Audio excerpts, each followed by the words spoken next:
If you navigate the modern web, you've stared at a white screen saying, "Just a moment." It's a mandatory 5-second window where your browser pauses before it finally loads your destination site. While it feels like you are waiting for the destination website to respond, you haven't actually reached it yet. That screen means your connection has been intercepted by a reverse proxy at the very edge of the network. The text, "Protect against malicious bots," indicates a Layer 7 web application firewall interrogating traffic at the application layer. Enable JavaScript and cookies forces client-side telemetry, making your browser execute code. Finally, the Ray ID string enables distributed tracing across a global node network. By intercepting your traffic, the edge network acts as a buffer. The origin server hosting the website remains hidden behind the proxy, receiving only filtered requests rather than direct, unfiltered traffic from the public internet. This raises a technical question. What actual computational verifications occur during those 5 seconds to authenticate your connection? To answer that, we must unpack the challenge page components.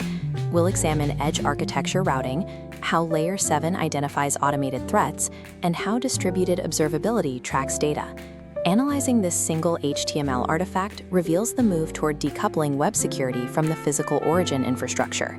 This diagram illustrates a traditional origin server. Every user connects to its single IP address. In a volumetric DDoS attack, a botnet blasts traffic at that IP. The choke point is overwhelmed, taking the site offline. The solution? Placing a global reverse proxy directly in front. When you type a URL into your browser, the DNS queries no longer resolve to the origin's IP address. Instead, they resolve to the edge network's IP space. This relies on Anycast routing. Anycast automatically directs your specific request to the geographically closest edge data center. Mechanically, Anycast allows multiple discrete physical machines situated across the globe to share the exact same IP address. The Internet's Border Gateway Protocol handles the logic, finding the shortest path to distribute the routing load. This neutralizes volumetric attacks. If a botnet blasts traffic at the shared Anycast IP, the malicious data doesn't converge on one server. It is physically absorbed and diluted across hundreds of isolated data centers worldwide. When you encounter the "Just a Moment" page, your connection has been successfully trapped and localized at an edge node, thousands of miles away from the true origin. Layer 3 and 4 attacks rely on brute force volume. Layer 7 threats operating at the application layer are different. This malicious HTTP traffic is engineered to mimic legitimate human users requesting web pages.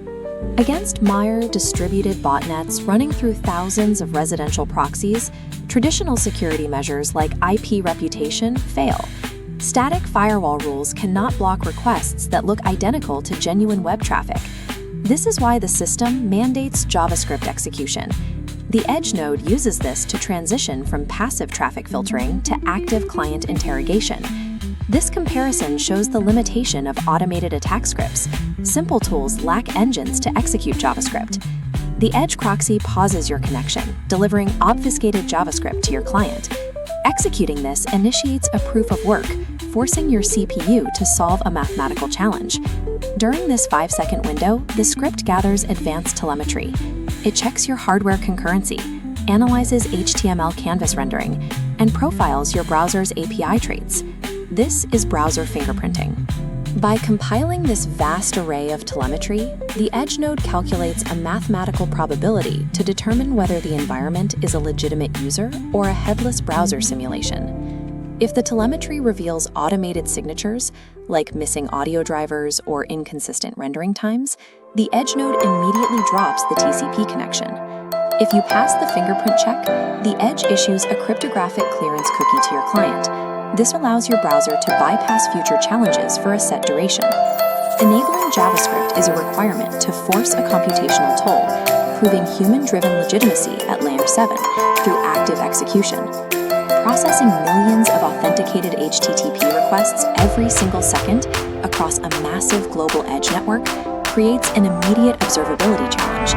If an engineer needs to track down a single false positive or a dropped connection, they cannot simply search the network. The logs are physically fragmented across thousands of isolated edge servers. This diagram demonstrates the solution to data fragmentation, the Ray ID. When an HTTP request hits the proxy, it's stamped with a unique alphanumeric hash string. As the packet traverses internal microservices, firewall, cache, router, that identical hash string is recorded at every local log. engineers take the specific 16-character ID and use it to query the network's centralized log databases.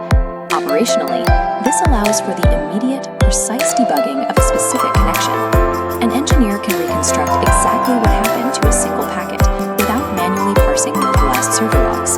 The Ray ID transforms an anonymous HTTP request into a fully auditable event. This is the requirement for managing a decentralized global system at scale. Taking a macro view, this map shows how the global edge network operates to protect the origin server.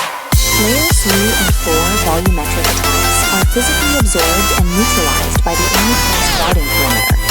Automated botnets attempting Layer 7 application attacks are identified and filtered through mandatory JavaScript challenges and browser telemetry analysis. Only cleared, authenticated traffic carrying valid cryptographic cookies is forwarded through the network to the origin. Every micro-interaction within this global filter is locked and made searchable via unique identifiers. The legacy model of the internet relied on centralized perimeter firewalls. Today, direct-to-origin connections are inadequate for the modern web. We return to the source artifact, the standard 5-second just-a-moment screen.